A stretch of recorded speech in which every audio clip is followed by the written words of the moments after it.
Welcome everyone. My name's Dom, and I don't think I'm getting through to you. See, last week was a really slow week for us here at the channel, and yeah, views were down, subscribers were down, likes were down, everything was just down. So I guess maybe I'm just not making the stuff you guys want to see. I'm not making the fancy fun YouTube stuff. So I mean, what is it that you want to see? You want to see me play one of the guitars back here? Or do I need to spruce up my videos with some really fancy special effects? You need more cat videos, bro. You think so? Here's a cat. See? Yep. He looks thrilled to be in the video. Any of that stuff working for you? No? No? All right. Here's a 2021 desk setup tour.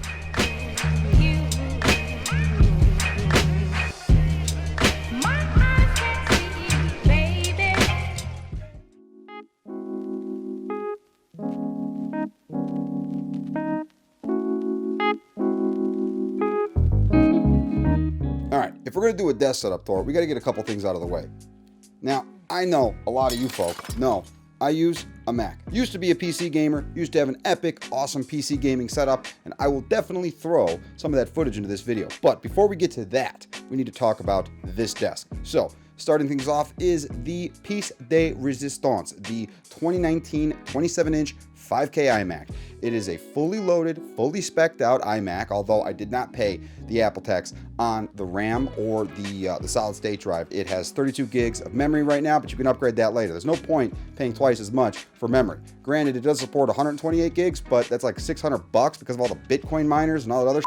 It's also loaded with an Intel i9 8-core processor and a Vega 48 GPU. The thing frickin' screams. The most surprising part is I rarely ever hear the fan. Now, the thing does have some pretty beefy specs in editing video, be it 4K, multiple 4K streams, After Effects, anything I throw at it, it does a phenomenal job. Now, some of the reasons I switched to Mac, mostly I'm a programmer. I do code, and Macs just kind of make things like that simpler between video editing, coding, programming, making artwork, thumbnails, all that stuff. Just overall the slim basic profile of a Mac, plus the just the simplicity of it all just allows me to make awesome content and do all this kind of stuff, and it's just a little easier than Windows. And I've used Windows for a really long time, and I ended up making the switch back in 2017. I actually have a MacBook as well, 2015 MacBook that I use on the go, I use for work and other stuff like that. So all in all, the Mac ecosystem, I think it's just dependent on your workload. If you have if you're a creator of some kind, if you do anything pertaining to art and you just kind of need,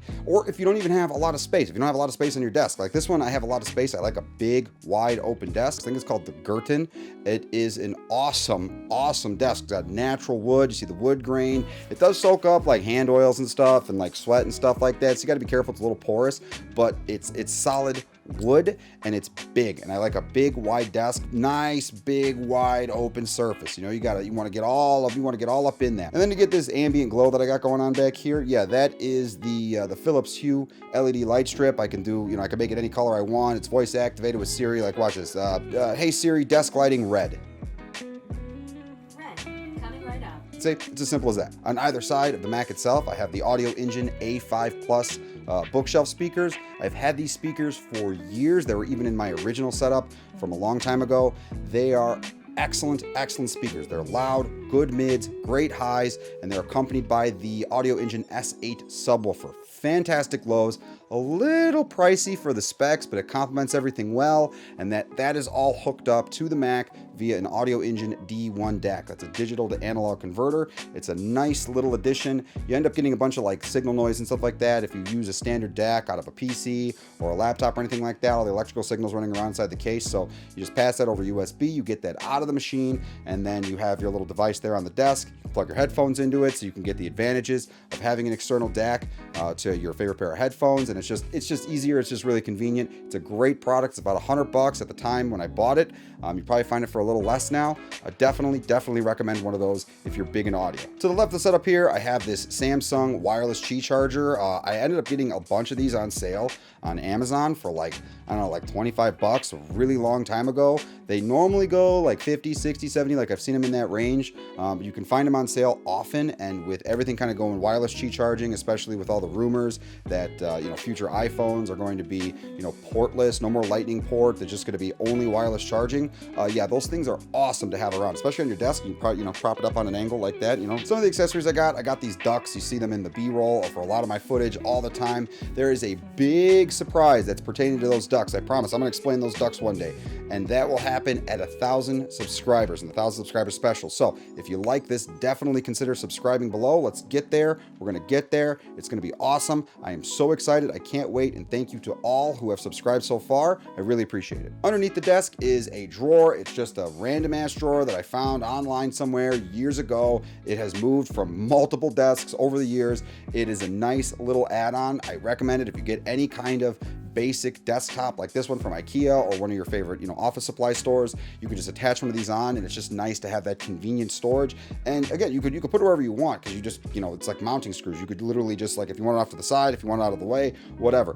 Be careful though when it comes to your chair, because if you don't have your desk high enough, it's going to lower that particular the drawer is going to like lower everything a little bit. So if you're sitting under it and you have it centered, your armchair might you know, the whatever the hell you want to call them, these arms on the side of your chair, they might run into that. So just be mindful of that. And from the intro, yeah, I've had these two guitars here back on the wall here the whole time. One is an acoustic guitar. It's a Fender acoustic guitar, and the other one is an Epiphone, I think it's pronounced, an Epiphone Les Paul edition. It's you know, electric guitar. My girlfriend got it for me as a Christmas gift. It's you know what? I play a little guitar. I'm not very good at it. I like to play flamenco music. I had a classical guitar, but yeah, that one went the wayside. I accidentally broke that because I got a little frustrated one day. So, you know, but yeah, hopefully one day, you know, as the channel grows and I get better at guitar, like maybe I'll do some playing for you guys if that's something you want to see.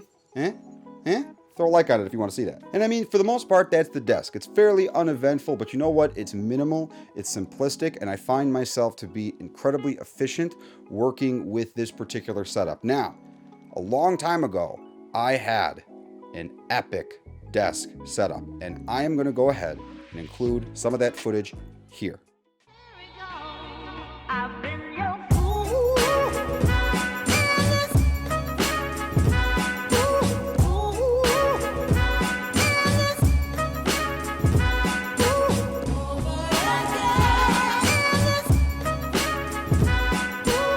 So this is my old desk setup. This is actually a video I made back in 2017 on my original channel, iTechDom. Yeah, it was an epic ass gaming PC. It was, I called the PC itself, called it Snow Lake. It had a big old Corsair case back before, you know, glass was the standard. Everything was like plastic and stuff. It had a, what was it, a 3970 Intel Extreme Edition processor, 6-core, 12 threads. The thing was a beast. It was liquid cooled by a Corsair liquid cooler, all-in-one liquid cooler, 140 millimeter fans. It was on two sides, the whole thing attached to the top, 64 gigs of RAM, triple 970 EVGA 970 GTX graphics card. The thing was no joke.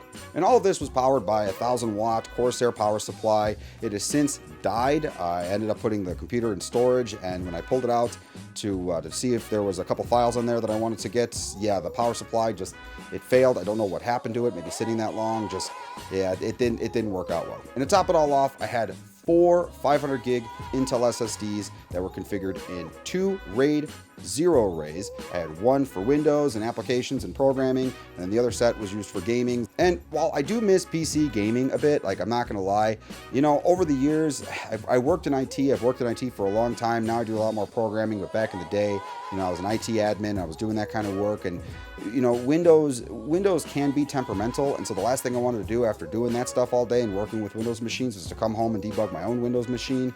You know, there was these little bugs, these little quirks that were happening. I had this weird thing where the computer wouldn't stay asleep.